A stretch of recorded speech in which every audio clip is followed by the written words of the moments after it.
Hi, my name is Amy Hernandez, and I'm a marketing manager here at Sage. And first off, I'd like to thank everyone for taking the time to attend today's webcast on how you can improve your field service management with Technisoft. A few logistical items before we get started. The lines are muted. There'll be time for questions at the end that you can type into the Q&A at the bottom of your screen.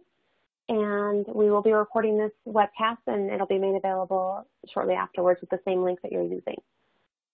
With me today, I have Daniel Jeffrey from Technisoft, who will be taking us through the presentation.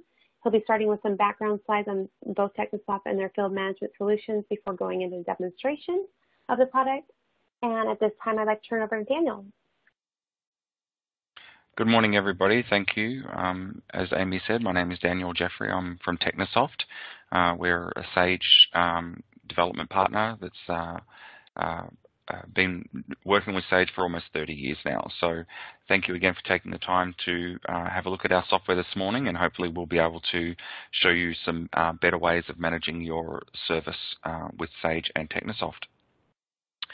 So as Amy said, I'm going to start this morning just going over a few slides, and then I will be going into a demonstration of the product. So let's basically get straight in there. So as I mentioned, Technisoft was founded in 1987, about 30 years ago. We are a highly focused team of mainly developers producing the software, with our head office being in Australia. Obviously, hopefully you can all hear my accent.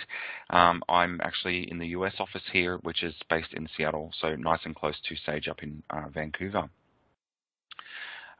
We obviously support the software worldwide through our offices both in Australia and the US, and we are an endorsed Sage partner globally and an endorsed 300 development partner. The product that we're going to be talking about today is our Service Manager product, and this is just an infographic here talking about the parts of the software that we interact with and connect with.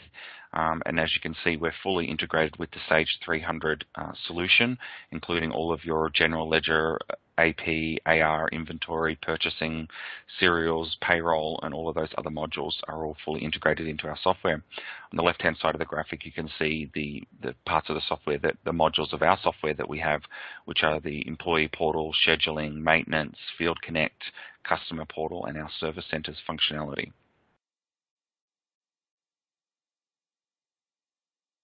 An overview of Service Manager, as I mentioned, it is our flagship product, and it is fully integrated with Sage 300.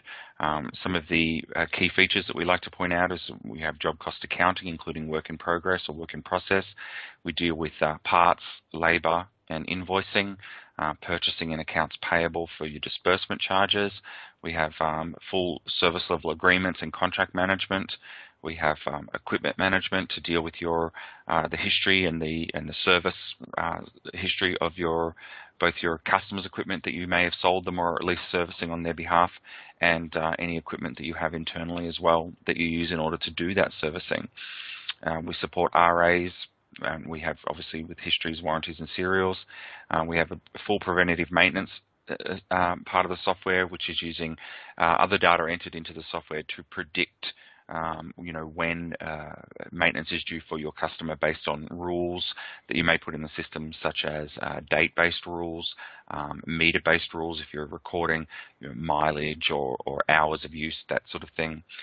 We have a full preventative maintenance software for that. We have both an employee and a customer portal for use online. We have full time entry and scheduling, which we'll be focusing a lot on that today, and the field service module, which again we'll be focusing on today.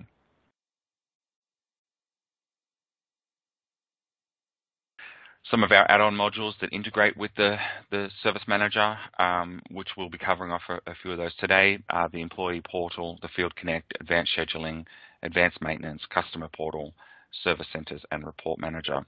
We'll be focusing mainly on the scheduling and work order creation today when we go into the demonstration and the Field Connect. We won't obviously have time in an hour to go over some of those other things, but of course, at any time, if you have any questions, we can answer those or provide more material as you need if some of those things stand out for you. Our target market and customers. We have a list here of some of the people that we deal with on a regular basis. We have a lot of consumer electronics and information technology companies.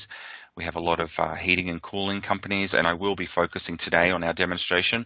I will be doing a service call for a company that deals with air conditioning servicing.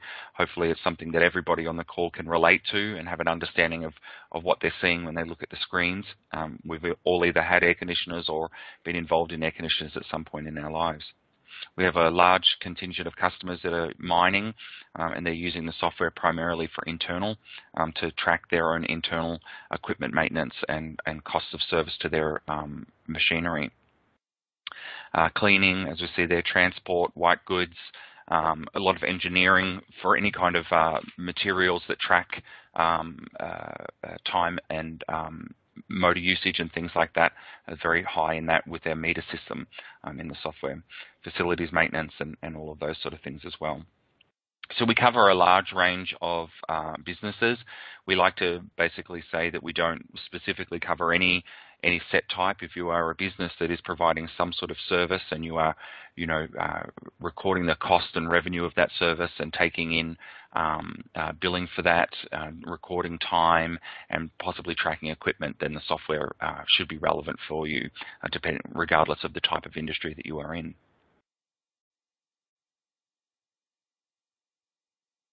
We like to highlight here some things, some business challenges that we solve.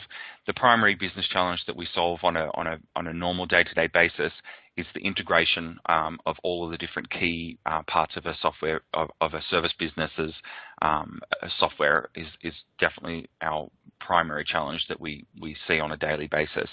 Being able to take all of your disparate systems that you might be currently using, bring them all hopefully into one integrated software where all thoughts of double keying information and obviously therefore miskeying information and having to sync data or import and export data out of one system into another on an daily basis or things like that should all be resolved by moving to a software like Service Manager, as it should cover the entire business from the initial interaction with your customer all the way through to your final general ledger analysis of the service costs and things like that, and that should all be integrated for you. And so, as we mentioned here, providing complete and up-to-date financial information as it's a live integrated system, recording of your history of your equipment so you can go back years later and see what work did I do on this equipment for my customer and get some true profitability, especially if you sold that in the first instance of what that equipment has cost you over the years to maintain it from a service point of view, which can give you insights into your business that you may not currently have. And so there's some of the challenges that we like to say that we are able to help solve for our customers by using Service Manager, and I think that you'll see some of that in the demonstration. I'm going to skip over that slide actually. So I'm going to do the demonstration now of the software, so I'm just going to share my screen. So just give me 1 second just to line that all up correctly. And we'll go into the screen here now. So as I mentioned, I'm going to simulate a call from a service company that supports their customers.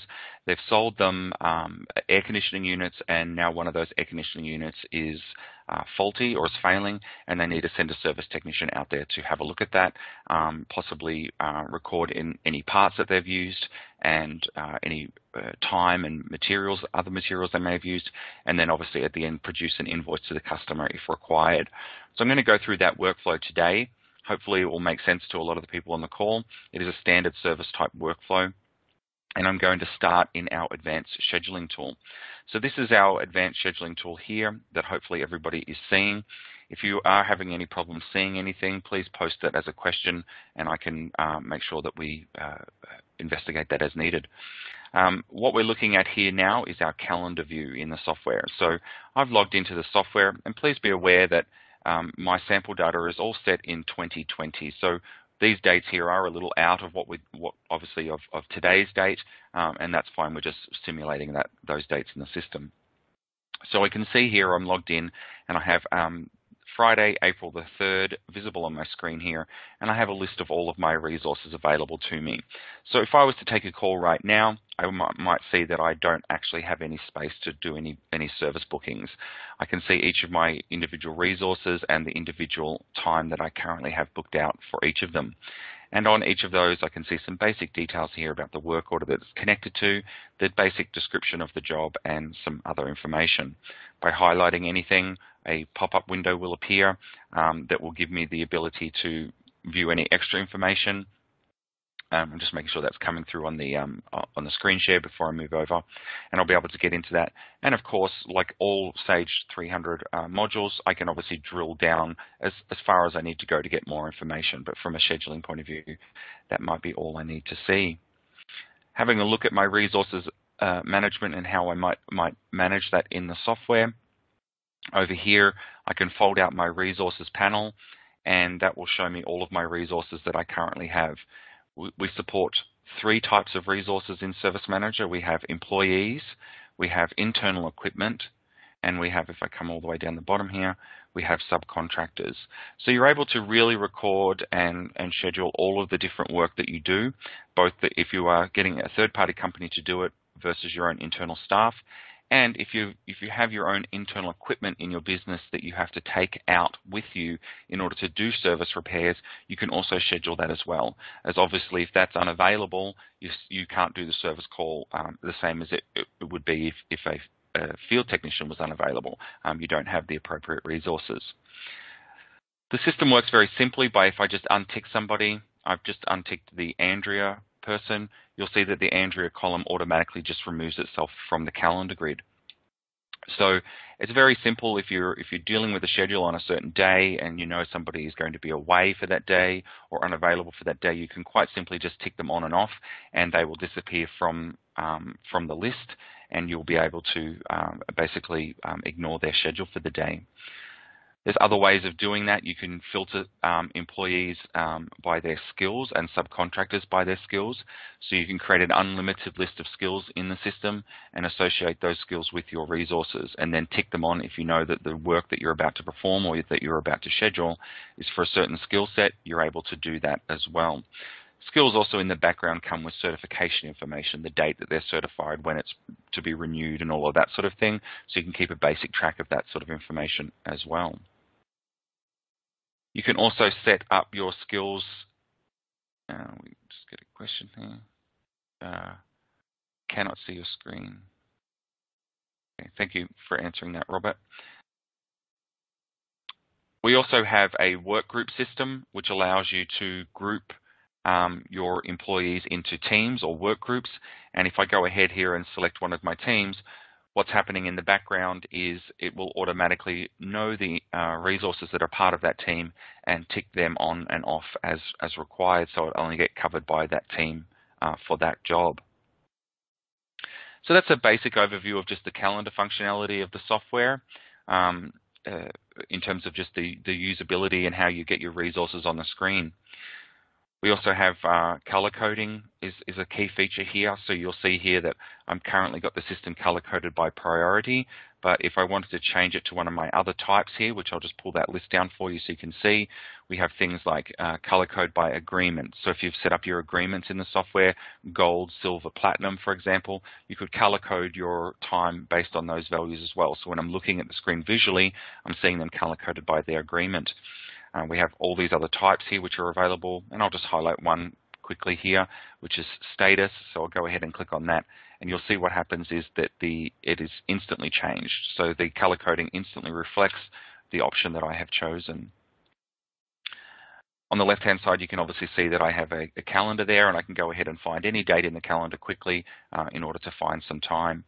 In the bottom left-hand side here, we have our different views. And while we don't have time to go through them all today, I'll just briefly cover them off.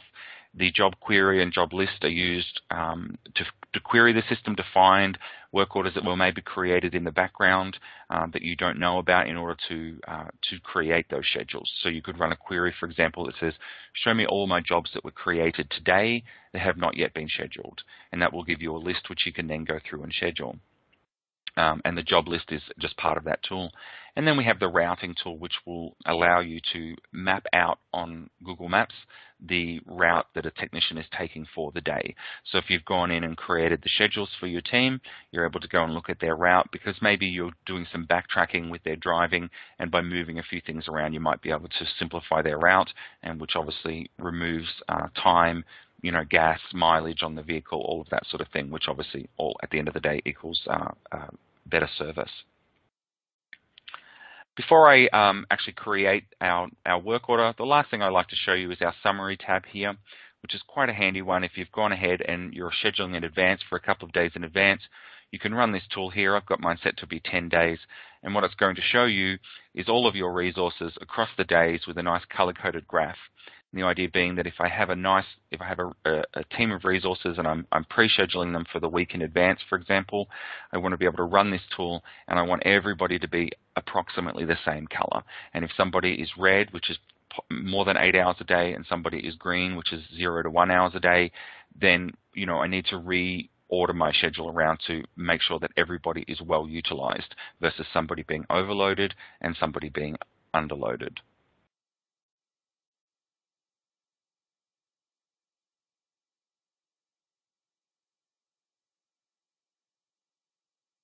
Okay, so continuing on with the creation of the work order and the workflow there, I've got a customer who's called me on the phone now, and they have something wrong with their air conditioning unit. So, if it's today, for example, today is Friday, I'm looking at my schedule here, and I can clearly see that I have no available resource to send them out. So I may say to my customer, well, I'm sorry, we can't send anybody out today, but we'll have a look at Monday. We come across here to Monday, you'll see that the screen refreshes immediately, and I can see, well, I have plenty of resource available. I can send quite a few of my team members out there on Monday. Maybe I might filter that, as I mentioned earlier. I might go ahead and filter that by a skill, for example, which would break the employee list up. But in this case, I'm going to just schedule it for myself, and I am logged in as the admin user. You can see immediately that I've already got an appointment in here for the admin user, and you can see here this is what we refer to as a non-job related time, so it's a dentist appointment. So I know that they're unavailable at that time. So at that point, I've still got my customer on the phone, and I say to them, okay, well, I found some time. I'll be able to send my administration manager out there at midday, and it's an air conditioning repair, and I maybe think that normally takes about 5 hours, so I might paint that time in. Obviously, this is just purely an estimate of the amount of time that it's going to take, and I can go ahead and add an appointment. When the system comes up, the first thing that it's asking me for is it job related? And if it is, what job are we connected to? And of course, at this point, we don't have one. So we'll need to go ahead and create a job for that. So we can do that using a couple of the tools in the software, and I'm going to use the search tool. So that's going to come into our document entry program. And it's going to start. The first question that it's asking us is, what is the customer? What is the site that we're dealing with? Service Manager obviously integrates with accounts receivable, but we have our own customer records referred to as site records.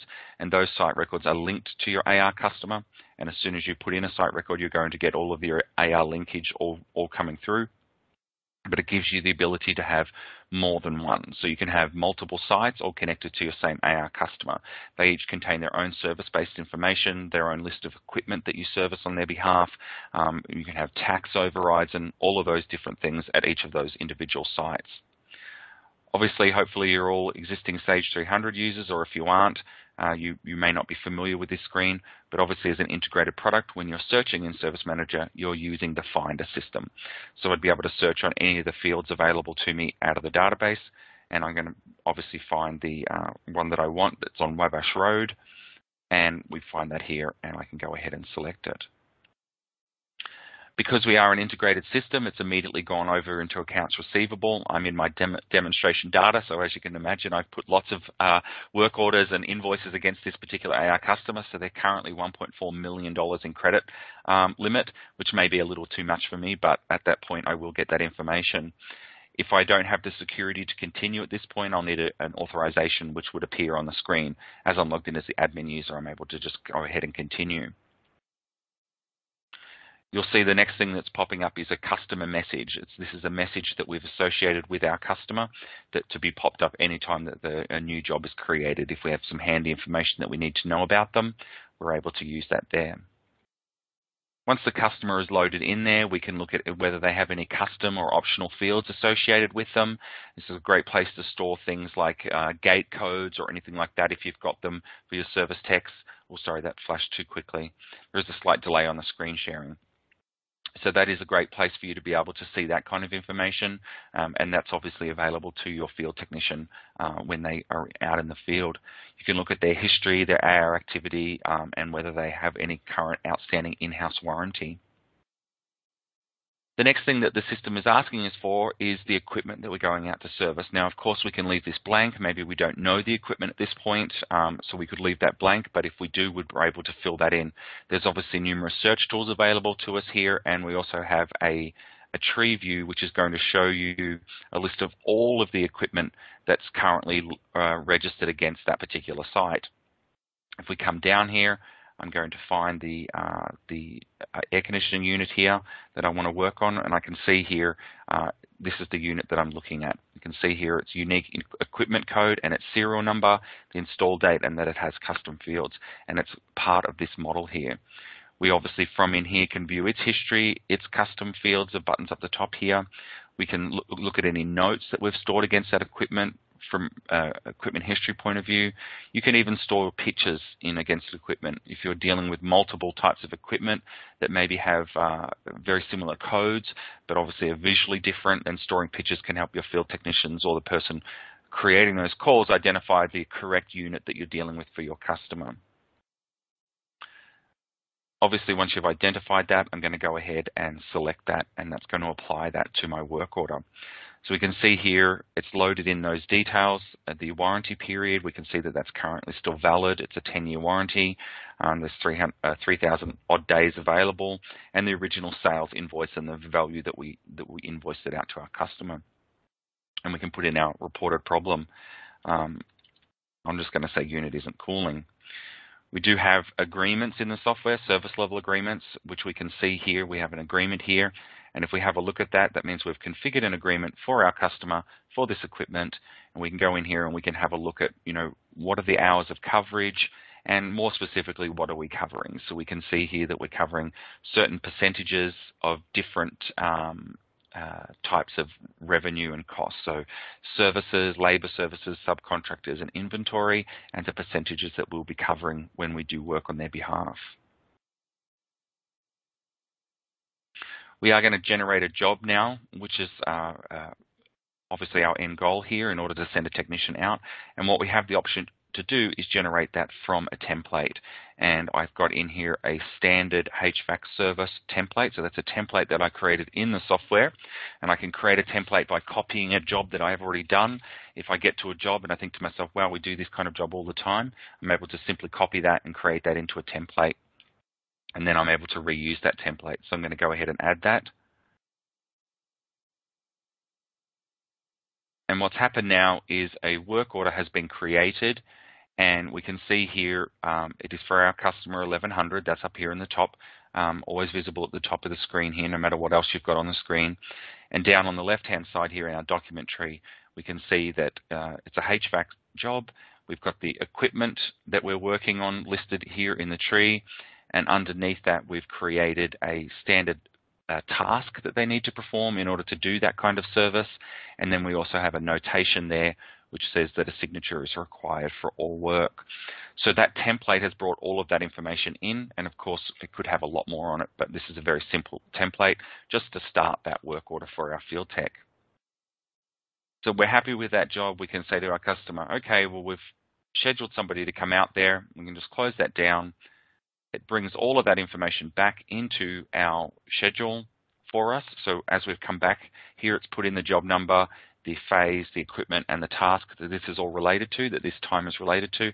And we can see that it's job 1250 there. So we may tell our customer that. We may have printed that work order out for them and emailed it to them from inside the document system.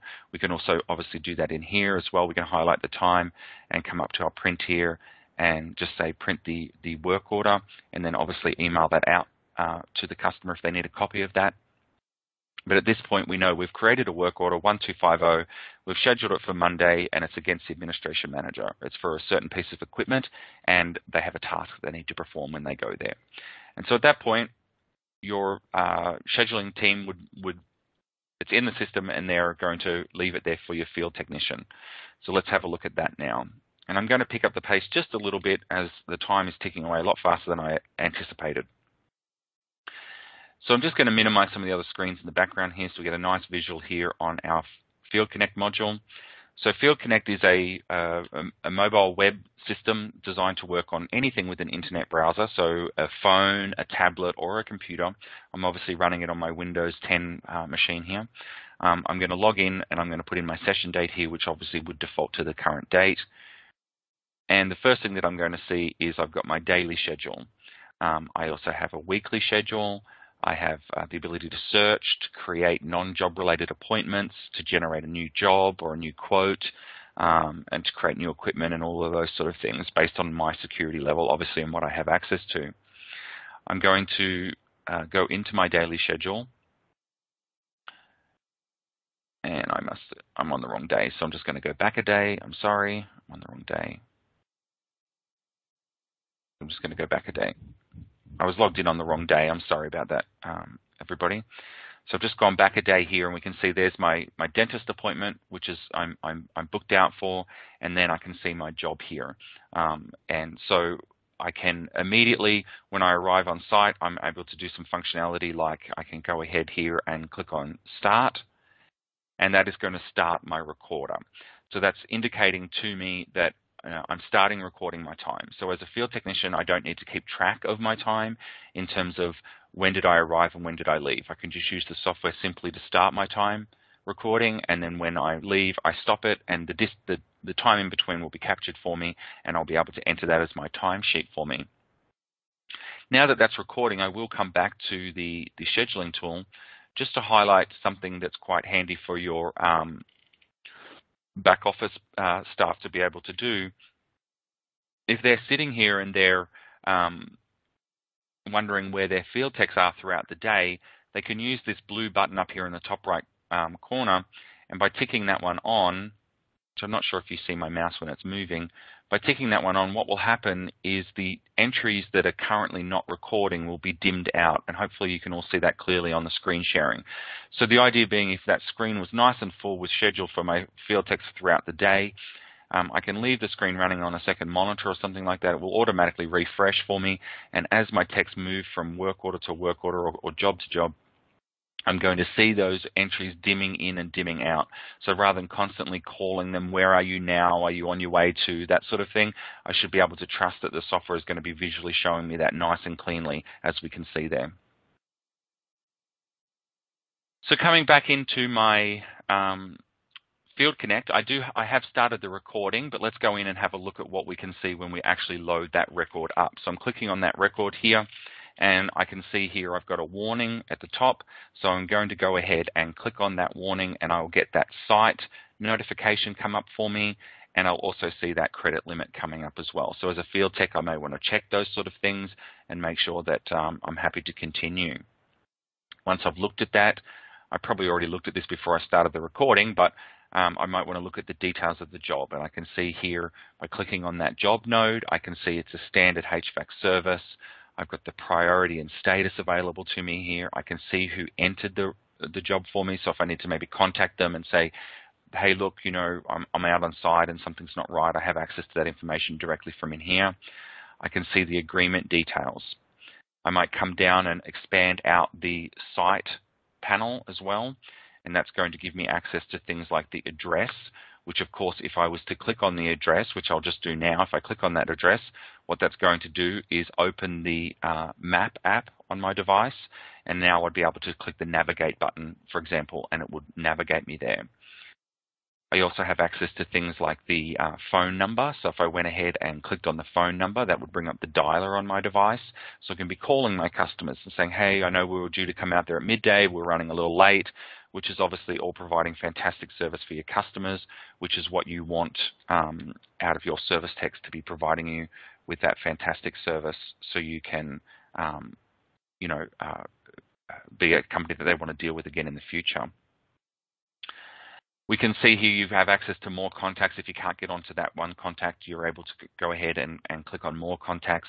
You can see those custom fields that I mentioned earlier. So if your field technicians arrived on site and they're unable to get through a gate, you might have stored that as a custom field and they'd be able to see that.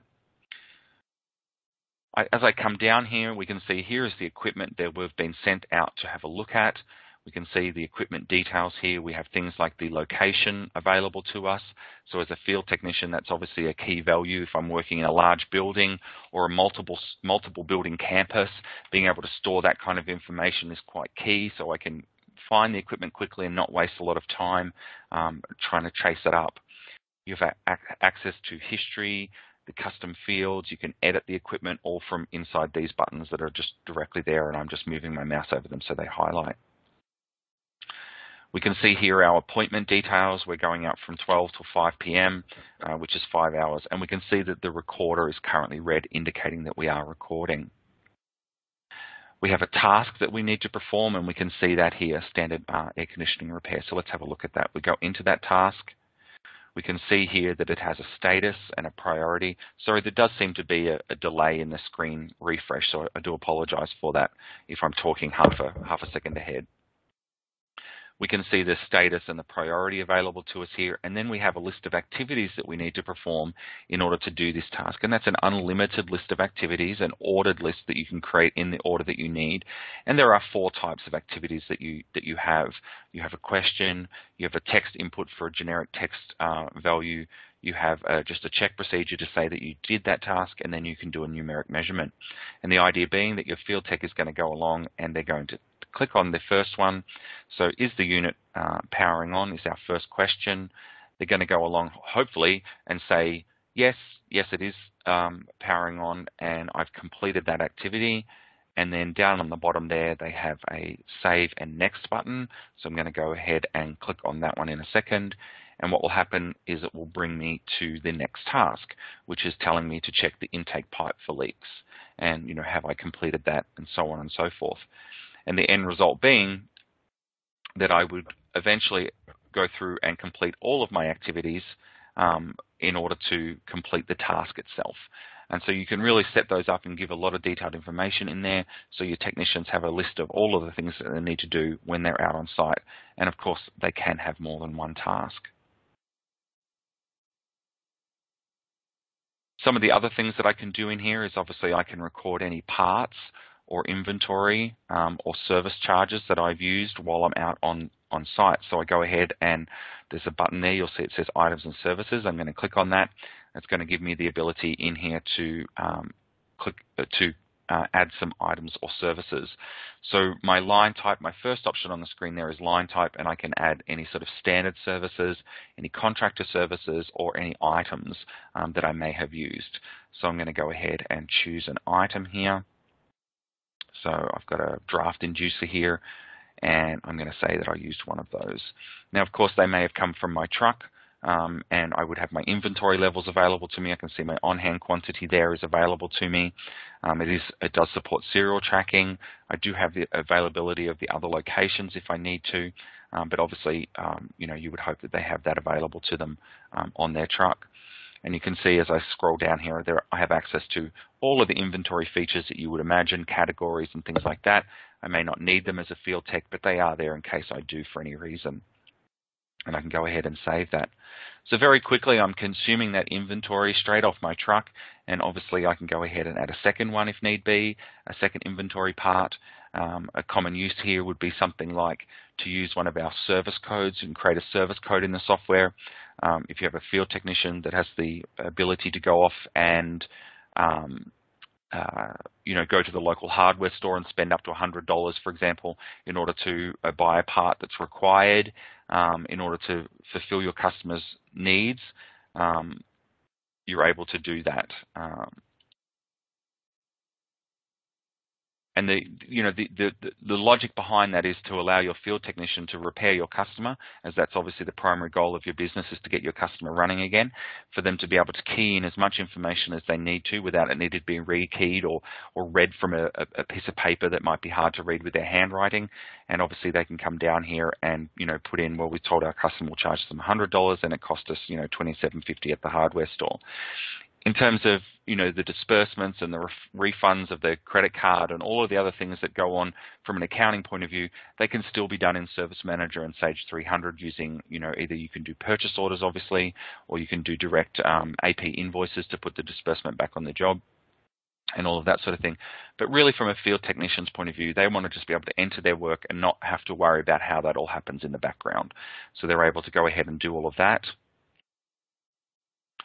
They can also take notes, and they can add notes to the system. So what they can also do with the notes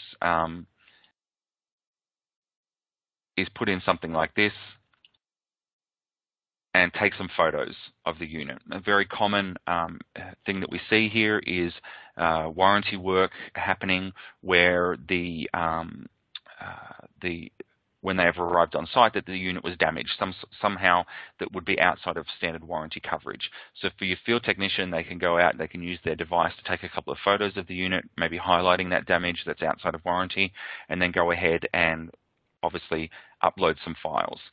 As you can see in Windows here, it just goes into my Windows file browser, so I can find a file to upload. On a mobile device, it's going to bring up the gallery type things, so I can go ahead and choose the photos that I want to upload and add those through to my notes. And I can add as many of those notes as I need, and conversely, as many of those attachments as I need to those notes as well. And that can be very, very handy later on when your customer is disputing any kind of invoice to be able to come back and say, well, here are some images indicating what it looked like when we arrived, and that's why we're charging you for that work. So your field technician is going to be out there. They're going to be doing their tasks with their activities if they have them. They're going to be putting in all the parts and services that they've used. As you can see here, I've used so far one inventory item straight out of my inventory control and one service code, which is a non-inventory code, which just gives me the ability to code in some information there. And I've taken a note, and all the while my time is ticking in the background, recording the amount of time that I'm there. I can obviously start and stop the time when I go to lunch and things like that, and it's going to give me the ability to do all of that as needed. Once I'm finished, what I may do is come down here and get a signature, and I may choose who is signing that off, and we can see here it's Rosie, and I can put in a comment, and I can hand my device over to Rosie and get her to do that beautiful finger signature that we're all used to if we've signed any kind of packages over the last few years from delivery companies and that sort of thing. So I'm able to go ahead and take Rosie's signature. And then even if I want to, I can now come down and click on Invoice. And I would be able to directly invoice Rosie for this work when I am ready to do so. So what I've done is I've just retrieved all of the time by clicking that red retrieve button, and I can see the details now of the invoice here. There is no time on this one because I forgot to stop the recorder, so I'll go back and do that. You can see right now what I'd be billing for is just the part and that miscellaneous item here. So if I go back, I'll need to stop my recorder, and I can click on the record button here. Just waiting for the screen to refresh. So I'm going to click on record button here, and it gives me the ability to stop my recorder. And what we can see here is we have just stop, which will give me the ability to choose the code that I want to use to code that time against. Is it labor? Is it travel? Is it special kind of labor? I may have multiple codes configured for my user to have access to. But I can also set up quick buttons, and you can see those at the bottom there, stop labor and stop travel. And that basically just says, well, it will take that 12 minutes and it will use the code of labor. So I'm going to go ahead and click on that one. And that's as simple as it is. If the employee is going to raise an invoice and they've forgotten to finish their recorder, they're able to do that, come back into their invoice screen here, and now immediately you'll see there's a red outstanding time is to be generated. So I'm going to go ahead and click on that, and now my details will reflect that labor as well, which at this rate is pretty cheap at $1.78 for 12 minutes of labor, so we're okay with that. And this miscellaneous item, it must have actually come in as cost only, so I'll need to review that in my data. I can see here my subtotal for my invoice, including the rounding. I've got my cover there is automatically applying. We saw that when we created the work order, we did cover it by an agreement. And so I was able to, as a field tech, I don't have to worry about that. It's just all happening in the background for me. We cover 100% of these charges. That's why the miscellaneous is 0, because we're covering with an agreement. But inventory was only 15%, for example. So we're getting some of the inventory charges there, and the labor was a certain percentage as well. And so that's what we're seeing. We can enter some payment information here if we're getting payment from them directly, and that will go through as an AR remittance as well, and we're able to post that directly as an invoice. So I'm going to go ahead and do that now, and I may even change the status of the job at that point if needed, but I'm going to just post that invoice. Once that's posted here, I can print and email that invoice from in here. So if I click that, the invoice will generate, and then I'll have the ability to either print from my device, which I've clicked on that print now and it's building the report. I'll be able to either print that from my device if I have a Bluetooth printer or something like that, or I can click the email button at the bottom here and send that directly to an email. And I can see here I've got my customer email address available to me, and I can choose some of the other values that are available, either the customer email or emails connected directly to the individual contact records, and I can email those directly. So that's the Field Connect, and that's the basic do and charge type job. Obviously, if the field technician is not available or doesn't have the appropriate security to generate invoices on the fly, you would take that functionality away through the configuration tool and say, look, we don't do invoicing in Field Connect. And obviously at that stage, you'll have your own workflow internally in your business to say once the technician has done his work, maybe he changes the status of the job to say finished. Maybe we just look at jobs that have signatures on them, and somebody in the back office will take that information and generate invoices as necessary. Unfortunately, I don't have time. We want to open up for Q&A in a few minutes. I don't have time to go through the different ways of doing that. But obviously, what we've seen this morning is our service scheduler or dispatch person will take that call in the advanced scheduling tool. They'll use the available functionality in the scheduling tool to find available time for their different technicians and to paint that time onto the screen. And then they'll create a work order underneath that. On that work order, they'll put the equipment that they're sending their field technician out to do the repairs on, the reported problems that they may be dealing with, associate any tasks, and with those tasks come all their activities with that equipment, and that will be keyed into the time. Your field tech will then get a list of all of their work that they need to do for today, and they obviously can look at tomorrow and all the future days as well, but they're going to get their daily list, and they're going to go through their work orders each in order through their day. They're going to be able to do things like record their time, which is doing their time sheeting for them, record all of the parts that they've used, and without all that double keying and paperwork and that sort of thing, take signatures, upload photos of units if they need be. They can create new jobs and new scheduling. If I'm out on site, my customer says, hey, great, thank you for coming and fixing this. We have another unit that we'll need you to come and look at next week. As a field tech, I can go ahead and create a new job on the fly through my field device and be able to even put that into the schedule if I want to for next week. So that's providing that information to your customer while you're there. I can print out reports and do my invoicing all through the field device as well. So that brings us up to some Q&A. I've got to find the right slide now for that. Here we go. It might be this one. There we go.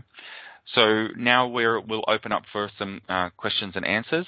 So if you could please type your questions into the Q&A section of the software, I'll try to go through and answer those one by one. So down the bottom of your web browser, you'll see the little blue and white buttons. One of them says Q&A. So if you click that, if you haven't already, you'll get a screen appear and you'll be able to type some questions and send those to me. So if anybody wants to start off with some questions, if you have them, then I'll be able to answer them.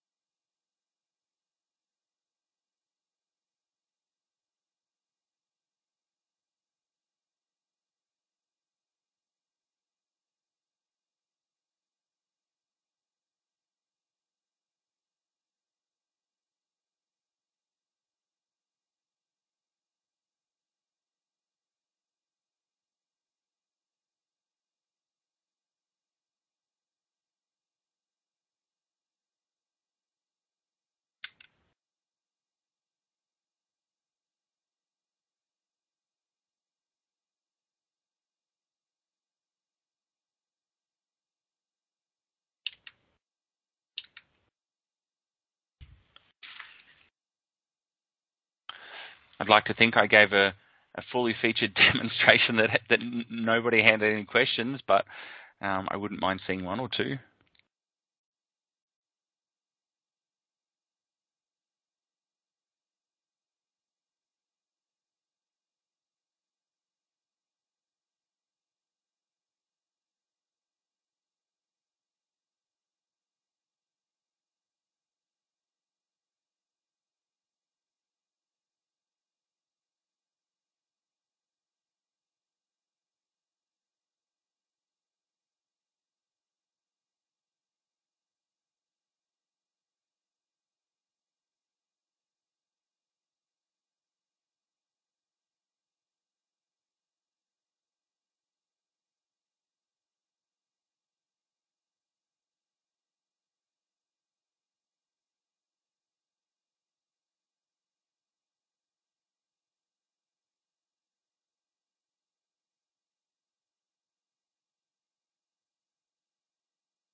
Okay, so I have a question that just says, rather than having Field Connect. So what I'm guessing that the question is, oh, hang on, there might be, here we go.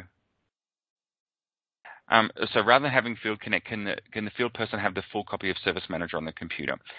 So that's the question. Do they need Field Connect? No, of course not. If they have the ability, if they have a computer and they can remote into your system, or you've given the ability for the software to run, like Sage, to run and connect over a VPN or something like that to the database, then absolutely not. They don't need Field Connect.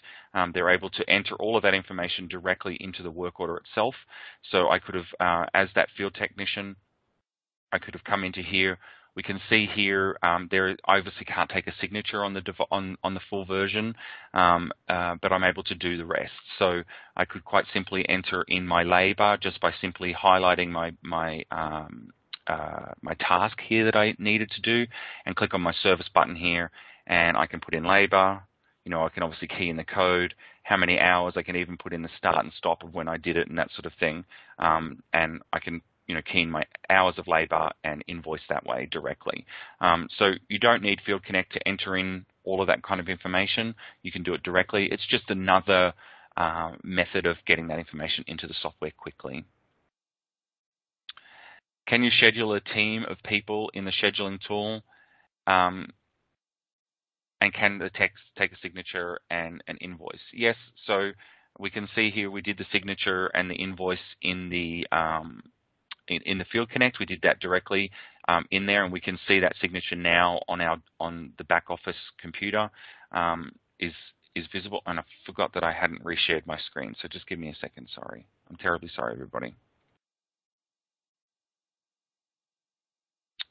So we're back here in the back office software, so we can see there's the signature there, and I can go ahead and click on that and load that signature up directly. So the other question was, can I schedule a team? Yes, you can. You do that simply by grabbing a team from the work group. So let's say I wanted to schedule team B, and I just drag that into the time. And it doesn't even matter if Clarence is not part of that team. I just drag that to where I want the time to start. I connect it to my job, or create a job, and put in some time here. So 30 minutes is the default, but I'll say an hour and 30. And then what happens is it will come through and it will automatically reopen the screen with the next member in the team, and then the next member in the team. And so that will now create that time, and you'll see there's an exact replica of the job for the team that I've scheduled. Now, of course, if you're not tracking time by individual people, but tracking time by team, then your names wouldn't be the people at the top here. They would be Team A, Team B, and Team C if you're not tracking the individuals of who's in the different teams. So the software is flexible, and you can do it either way you need to. I've received another question about how support handled. Support was handled obviously through your Sage 300 business partner or solutions provider. They provide their first level of support, the same as they do with Sage 300. They will be authorized with us. We provide training for them throughout the years in North America and around the world. So they'll provide the first level of support, and obviously if they are unable to deal with the issue or it's something that's beyond their skill level, then they will communicate directly with us here at Technisoft, and we may all get together as a team between yourselves and your solutions provider to work on the issue together. But generally they are the first level of support is your existing Sage 300 solutions provider. And sorry, I know that I wasn't being displayed. So if I come back here and mention back to the question about what if they don't use Field Connect, what I did here was I basically came into my work order. This was the work order that was created as a field technician. If I've remoted into my software and I'm seeing the full version, I can quite simply just come in here and click on service, for example, put in labor. And at that point, I can put in a start and stop time if I want to, or a duration, 100 minutes. That 100 minutes will calculate a billing duration of 1.67. I've got my rates, and all of that information is available to me, and I can go ahead and add that to my work order. So the idea being that the Field Connect is just populating that data for you. It's giving you a more field-centric version of it than a desktop copy of the version of the software, and so it takes away some of the complexity and just focuses purely on what a field technician would do and the kind of data that they would enter. But you can always enter anything in any of the screens in Service Manager. You don't require Field Connect.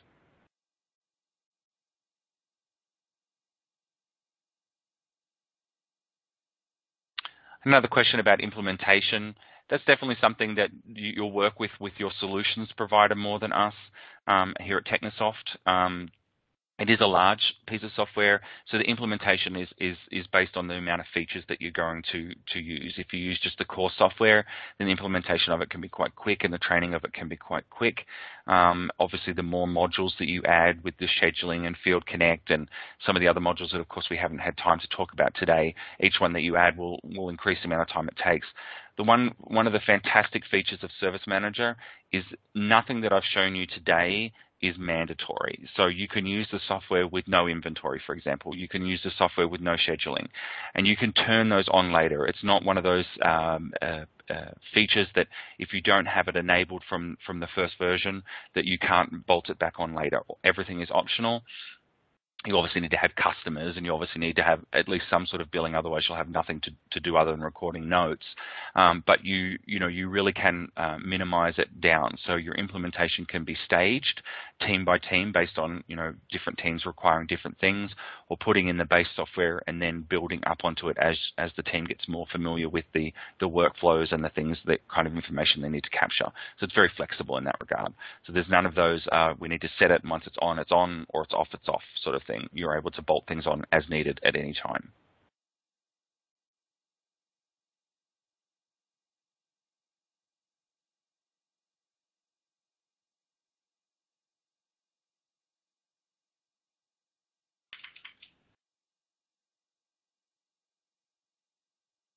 I think I got all the questions.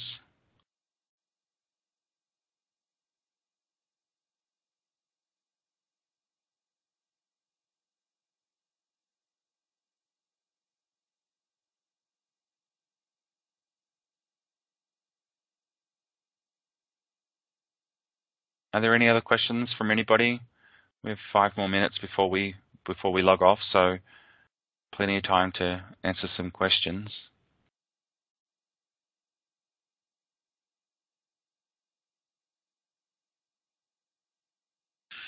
Well, obviously, if the software was something that you find interesting and useful for your business, your next step obviously would be to contact your Sage Solutions provider, and they can organize with us to do a more detailed demonstration that matches more closely to your exact business needs, so you can get to see the software in more depth, obviously.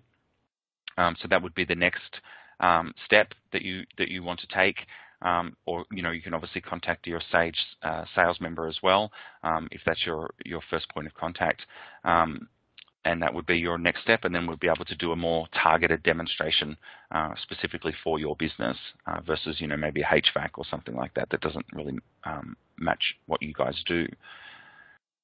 So if there are no more questions, I will thank you for attending on behalf of Technisoft and Sage. I'm sure Amy will want to thank you and say goodbye as well. So thank you. Hopefully you got a lot out of it. As Amy mentioned, the session is being recorded, and I would assume that a link will be sent out later for you to be able to download a copy of this to show other members of your team if need be. And at that point, I'll hand it back over to Amy.